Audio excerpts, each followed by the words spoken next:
We got a question from Neil, and Neil says this.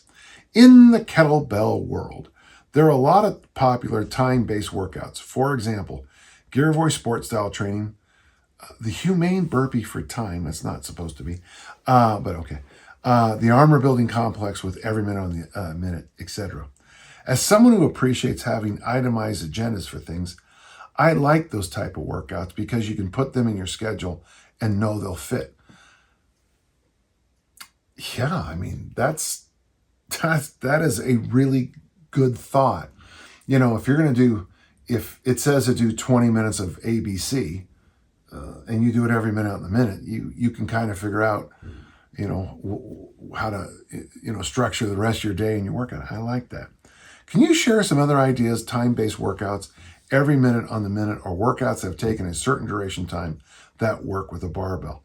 Yeah, one of my first published articles, it's back when Tabata, the protocol, had first showed up.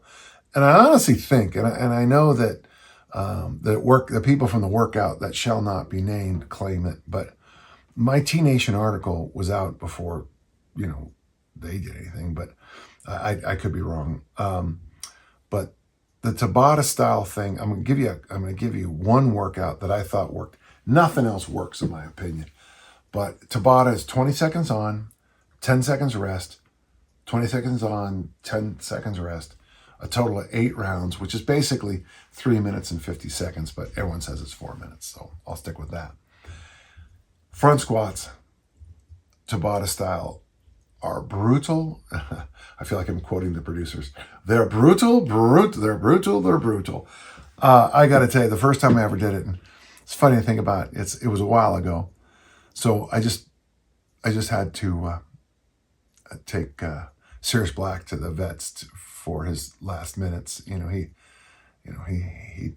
died peacefully and happily. But years ago, I had a puppy named Lexi, and she was great too. She was a great dog. And the first time I did this Tabata style front squat workout, I put the weight up on the bar, and I kind of staggered down. We had this little hill on our driveway. This will tell you how long ago it was. And I laid down in front of the fire hydrant. And I don't know, I didn't feel good. I was really concerned. And I kind of got up, and there was a massive sweat stain. And she was in that her master's voice position, the old stereo picture. And she was like, I'm sure she would have called 911, but she didn't have thumbs. And I just remember being how brutal it was. The only one that works well is front squats. Other time-based workouts. Now listen, Neil, I do the Hercules Barbell Club. That's my team. Hercules Barbell Club, Coach Dave Turner. We've won the state championship, like 3 dozen times, something like that. I don't know. It's a lot. And I have a program. And what I do now is I do every minute on the minute for the same reasons you mentioned. I do clean and press, 1 clean, 3 presses for 5 sets, 1 squat, clean, 3 press, 8 doubles in the snatch, 8 singles in the clean and jerk, and then 5 sets of 5 in the front squat. And it's every minute on the minute, including the transitions. So going from the clean and jerk to the front squat is still EMOM. I mean, it's brutal. So you could probably pick 3 to 5 exercises. Simplify it, pick 3 to 5 exercises you like, what to do. Lighten up that load and just chase it every minute on the minute. I got to tell you, if you decide to do 5 sets of 5 and let's just come up with something that is reasonable. Okay. So the military press, the row, a squat variation, a deadlift variation, and the curl. So that's a 25-minute workout. You might have to use, the curl probably came at a bad time. It might be better to go clean and press or military press, and then curl, because then the weights are probably around the same family. And then you can just slap plates on it, however you do it. Those workouts can be brutal. So Tabata, every minute on the minute. When I coached that in the high school setting, we had that, it's called the bell lap in track and field. They have this bell, and I always kept mine in the weight room. Every minute on the minute, we'd start ringing that bell as loud as we could. We'd all salivate. Pavlov, okay, not funny.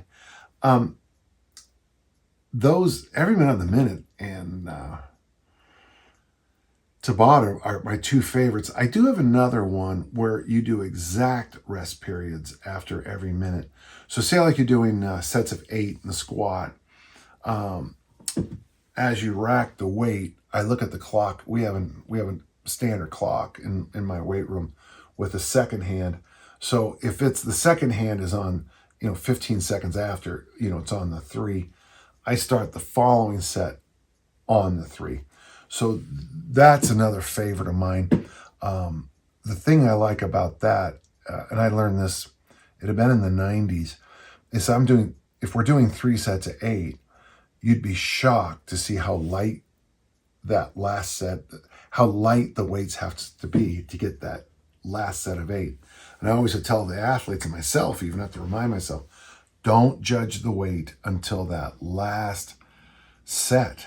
Because say like you're doing front squats, 3 sets of 8, and you're only using 165 pounds, which it's just not that heavy. I mean, it's heavy, but it's not that heavy.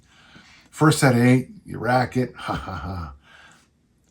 By the time that minute goes by, you still haven't really recovered from that first set.